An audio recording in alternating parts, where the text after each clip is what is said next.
COP28 is underway and there have been some big updates in the initial days of the summit as well. There have been contributions and pledges to the loss and damage account as well. There have been updates on climate finance, and India has contributed a lot to these pledges and a lot of the updates that have come by. But what are the other big updates so far? We have a special guest joining us now, Leena Nandan, who's the Secretary, Ministry of Environment, Forest and Climate Change. Ma'am, thank you so much for joining us on CNBC TV18, and it's a big summit and India is contributing and participating well in this one as well. But according to you, what have been some big takeaways from COP28 so far? Is more expected, something that India is specifically watching out for? So the most important thing to date is the operationalization of the loss and damage fund. That is something that we feel is extremely important because it had been discussed in Sharm el-Sheikh last year. But until it actually came to some significant decision level this year, it would not really have gone forward in the manner that we expect, because loss and damage is something that is very substantial for the entire action that we need to take for climate change. And that has been one of the biggest takeaways. As on date, there are some initial discussions that are happening around pledges around the global stocktake. And we do expect that there would be very important discussions and deliberations that will actually take forward this entire action into the aspects that India has been emphasizing, particularly how the global goal on adaptation is going to be met. So that is something that we expect would be enunciated with greater clarity in the days to come. Okay, yes, there are some days which are left as well. So a lot of action which is expected. Tripling of renewable energy, something that India proposed in G20, it has now been taken forward by COP as well. What are India's plans here? Will the government push it via the public-private partnership model? Will there be more capex pushed the way we saw it in last budget as well? India has been at the forefront in phasing in renewables. In fact, just to quote a figure, between 2017 and 2023, we added 100 gigawatt of installed electric capacity, of which 80% was from renewable sources. So certainly, there is no doubt in anyone's mind that there is this continuous and concerted push. And the result of that is for everyone to see what we had committed as part of our NDCs for 2030, that is 40% of installed electric capacity to be met from non-fossil fuel sources of energy. We've already achieved it much ahead of schedule. And as on date, we've achieved 43%. So there is so much that is happening in the country. The way that we expect the renewables to actually find more and more prominence in our energy mix is through a combination. So the approach is, on the one hand, the PLI scheme, which supports manufacturing, that is going to be private sector driven. And the generation is, of course, again from private sector, but backed by the PPAs with the regulators. And at the back of all of this is the capex through public funded transmission projects. And here also there would be a good combination of public and private sector participation. So it is a very robust approach, an integrated approach that has been brought into place, and that would achieve our objective of phasing in renewables and bringing it to the center stage in meeting our energy needs. Okay, all right, take that point. But where there are two things where India has not agreed. One is phasing out of coal and the health and climate declaration this time. What is the idea around these two issues? Is there a different approach that India is taking here? Would like to know that. As far as coal is concerned, I think India has made its position very clear, and it has articulated its approach several times across many discussions and negotiations. While, as I just mentioned, phasing in of renewables is happening at a very fast pace.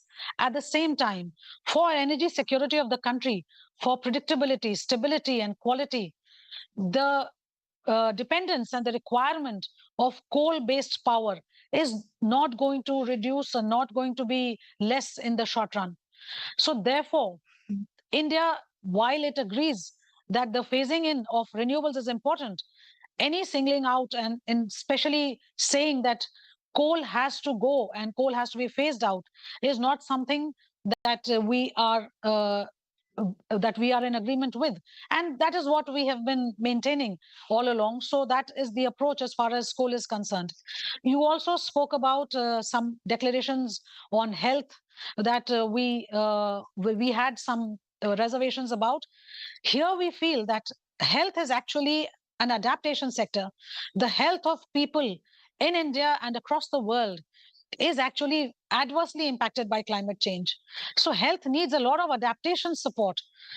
Extreme weather events, whether it is heat or cold or vector-borne diseases, all of these are impacting people across the world. Therefore, when we look at health as a emission inducing sector, and when we say emissions on account of health systems and supply chains have to reduce, that is something that we are not at all in agreement with, because our approach is that health is the problem of health is the consequence of climate change, not the other way around. So that is something that we have articulated in our discussions, and that is where the position is. Okay, the problem of health is a result of climate change. Point well taken. So, I wanted to understand if the contributions that we are seeing to loss and damage funds, what is India's take here? Is it enough? Would we need more on climate finance? Would more discussions be required on technology transfer? Is there been any update on technology transfer as well? Because that is something which Prime Minister Modi also spoke about in the initial days of COP. It is absolutely correct to say that technology transfer and climate finance are at the heart of all the actions that need to be taken for effectively addressing climate change. And that is why the stand of India has always been that when we talk about the new collective goal, the quantifiable goal, it of course includes the amounts that are going to be required for mitigation and adaptation. But it's also very important to see what are the means of implementation. And these means of implementation necessarily include both finance as well as technology. So technology transfer, technology co-development, access to technology is something that is very important, and that is what we have been emphasizing. And that is what we will bring to the table in our discussions on finance and technology. And we're also saying that when we talk about means of implementation, what is going to be the finance flow? That has to also be not only discussed but demystified. What is the nature of this finance flow? Concessional loan, grant based? What are the mechanisms that are going to be put into place? All these have to actually be at the cornerstone of any effective strategy. So that is something that would be enunciated by us continuously during the discussions and deliberations through COP. Okay, that is very interesting. So last question before we let you go. Are we seeing a lot of global investments coming in the renewable space as well, be it climate tech, be it the other renewable sources? What will the big focus be? Will it be solar? Will it be wind? Will it be hydro when it comes to the government attention, or will it be a mix of all? It will be a mix. So renewables, actually, there are multiple sources of renewable power.